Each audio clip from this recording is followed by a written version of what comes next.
झूठ की सजा।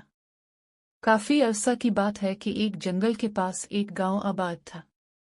इसमें एक लड़का बूढ़े वालिदैन का इकलौता सहारा था, जो भेड़ों की रखवाली करता था। वो हर रोज सुबह सुबह अपनी भेड़ें चुराने के लिए बाहर ले जाता। एक रोज इसको शरारत सूझी। इसने भेड़ें चुराते हुए जोर जोर से चिल्लाना शुरू कर दिया। भेड़िया आया, लोगों बचाओ, भेड़िया आया, लोगों बचाओ। जब गांव वालों ने इसका शोर सुना तो वो इसे बचाने के लिए मौके पर आए। उनके हाथों में लाठियां थीं। उन्हें दूर दूर तक कोई भेड़िया नजर न आया। इस पर सितम ये कि लड़के को उन्होंने मुस्कुराते पाया।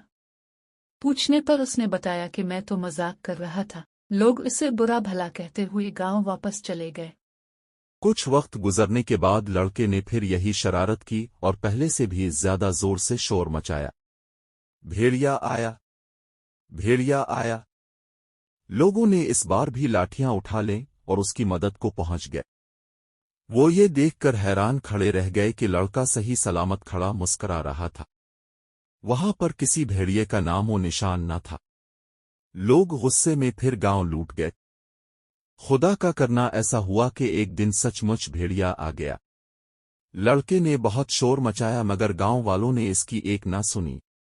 भेड़िए ने जी भरकर भेड़ों को जख्मी किया, उनका खून पिया और गोश्त खाया। लड़का जान बचाकर कहीं और छप गया। रात भर उसके बूढ़े वालिदैन जागते रहे। सुबह वो अपने लड़के और भेड़ों की तलाश में मौके पर पहुंचे तो उसके वालिदैन और वो लड़का बहुत सी भेड़ों को मुर्दा और जख्मी पाकर सर पेट कर रह गए। ये सब कुछ लड़के के बार बार झूठ बोलने का नतीजा था, जिसका खमियाजा वो भुगत चुके थे। इखलाकी सबक: झूठ की सजा जरूर मिलती है।